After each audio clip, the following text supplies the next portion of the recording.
लद्दाख के पास चाइना द्वारा जो अटैक किया गया उसमें भारतीय 20 जवान शहीद हुए। इसके बाद से पूरा एक असमंजस का माहौल बना हुआ है। राजनीतिक दलों के साथ बैठक भी हो रही है। बैठक किस तरह से हो रही है और इसका क्या प्रभाव पड़ेगा, हम बात करेंगे झांसी से गौरौठा के पूर्व विधायक दीपनारायण साहब से। दीपक जी, वर्तमान में जो ये माहौल बना हुआ है उसको कैसे देखते हैं आप? देखिए, ये घटना बहुत दुखद है और देश के सामने तमाम बड़े सवाल भी खड़े हो गए घटना के माध्यम से। एक तरफ हम अच्छे रिश्तों की बात कर रहे थे, हम लोग हमारे आदरणीय प्रधानमंत्री महोदय चीन के साथ अच्छे रिश्ते बता रहे थे और देशों के साथ भी अच्छे रिश्तों की बात की जा रही थी। लेकिन जिस तरह से ये घटना की है चीन ने, वो सोचने वाली बात है कि ये दोस्ती हो रही थी या अंदर से दुश्मनी बढ़ा रहे थे। मैं कह सकता हूँ इस पर पूरे देश में रोष है लोगों को और इस पर देश की सरकार को सख्त फैसला लेना चाहिए। हमारे 20 सैनिकों की जान चली गई है, शहीद हो गए हैं वो लोग, देश की इज्जत और सम्मान ही खातिर निहत्थे जाकर वहाँ उनसे बात करने गए और उन्होंने हमला किया है। इसमें मैं कहता हूँ पूरा देश सरकार के साथ खड़ा है। मजबूती से फैसले लेने की ज़रूरत है। इस देश के सामने जब भी कोई युद्ध का समय आया है, इस देश के हर दल के लोगों ने, हर वर्ग के लोगों ने अपनी जानें कुर्बान करने की ललक दिमाग में रखी है। मैं कह सकता हूँ कि आज के इस मौके पर राजनीतिक बात नहीं, देश की प्रधानमंत्री जी मजबूत फैसला लें और सारा देश जी जान से उनके साथ खड़ा है। मैं यही कहूँगा कि इस मौके पर चीन को जवाब दिया जाना चाहिए, एहसास कराना चाहिए। हमने एक बार पहले भी चीन ने कोशिश की थी, जब हमारा देश बने कुछ वर्ष ही हुए थे, लेकिन देश की फौज ने एक मजबूत जवाब दिया था और पूरी दुनिया के सामने अपनी ताकत को दिखाया था। मैं कह सकता हूँ आज देश बहुत मजबूत है, हमारे देश की सेना बहुत मजबूत है। चीन क्या, कोई और भी मिलकर लड़े तब भी देश के सामने हिंदुस्तान बहुत मजबूत से लड़ेगा और देश की जनता साथ खड़ी है, मरने मारने को लोग खड़े हैं। इस देश की ज़रूरत पड़ने पर हर देश का नागरिक सैनिक है जो अपनी जानों पर खेलेंगे और देश की हिफाजत में अपना योगदान देंगे। जो कल बैठक हुई, बैठक के अंदर कांग्रेस वाम दल अलग दिखाई पड़ा, तो क्या इस वक्त आवश्यकता है कि राजनीति की जाए पूरे लीग से हट के? नहीं, इस समय मैं एक ही बात बोलेंगे कि देश के सवाल पर देश में सभी दल के लोग एक साथ हमेशा खड़े रहे हैं आज भी। लेकिन जैसा कि मीटिंग बुलाने के पीछे जो बातें बताई जा रही हैं कि 5 सांसदों से कम वाले लोगों को नहीं बुलाएंगे, राष्ट्रीय जनता दल को नहीं बुलाया कि या केजरीवाल जी को नहीं आमंत्रित कर रहे हैं, अभी भी राजनीति करेंगे जब देश के सामने बड़े सवाल खड़े हैं। मैं सोचता हूँ बड़े दिमाग की भी ज़रूरत है। आपस में तो दिल दिमाग साफ रखने की ज़रूरत है और अभी राजनीति का विषय नहीं है, ये चुनाव का विषय नहीं है, ये देश के सामने देश के सम्मान की लड़ाई का विषय है। हमारे लोगों की जान गई है, देश में गुस्सा है इस बात के लिए, सबको बुलाकर बैठकर निर्णय लें। और हमने कहा इस देश का नागरिक से लेकर सब लोग उनके साथ खड़े हैं, फैसला मजबूत लेने की ज़रूरत है। अच्छा दीपक, चीन से जो सामान आता है बड़े पैमाने पे भारत में, उस सामान की जो व्यापारिक ताल्लुकात हैं एकदम से उन पर कैसे ब्रेक लग पाएगा, या जो आज बात हो रही है कि सामान पर रोक लगाई जाए, बहिष्कार किया जाए, उसको कैसे देखते हैं?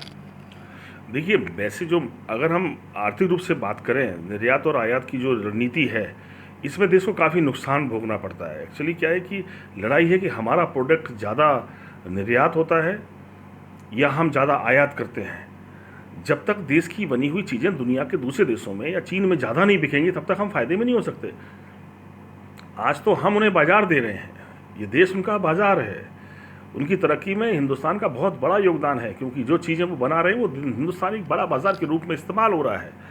हम आज जो नुकसान उठा रहे हैं उस आयात निर्यात नीति से, वो देश नुकसान उठा रहा है। मैं तो चाहता हूँ कि देश से कड़ा फैसला ले देश की सरकार, लेकिन साथ साथ इस बात की चिंता भी करे कि प्रोडक्शन हमारा कैसे बढ़े, कैसे हमें वो चीज़ें उपलब्ध हों जो हमारी ज़िंदगी की ज़रूरत बन गई हैं। चीन ने बहुत सारे बाज़ार पर कब्जा कर लिया, हमारी ज़रूरतों के साधन बना दिए और सबसे अधिक मुनाफा भी हमसे ले रहे हैं। मैं कह सकता हूं कि और हम पर ही आंख दिखा रहे हैं।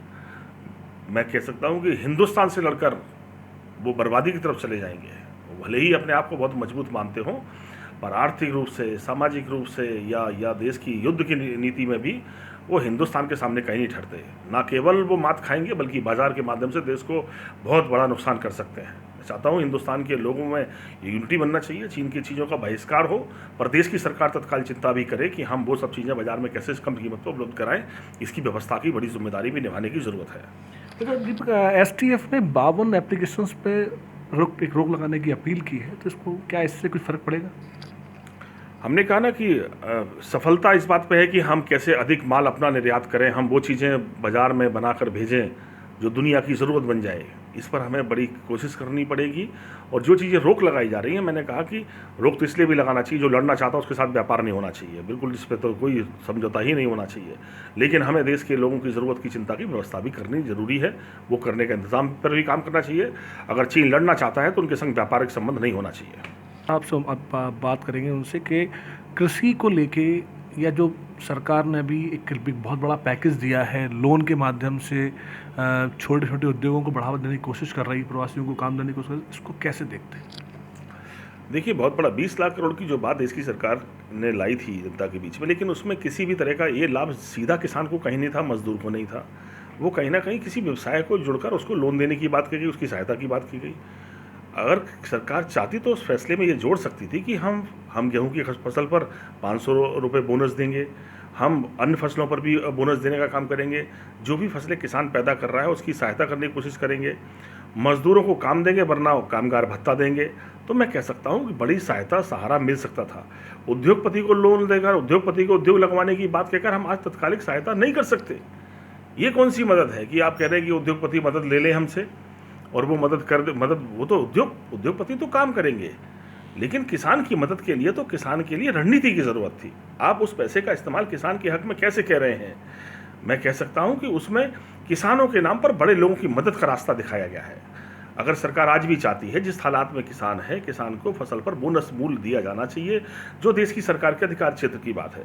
भाई, हमने कहा किसान फसल पैदा कर सकता है, पर कीमत तो देश की सरकार तय करती है। अगर गेहूं की कीमत आज 1950 रुपये है तो 500 रुपये बोनस मिल जाए, बहुत बड़ी राहत मिल जाएगी।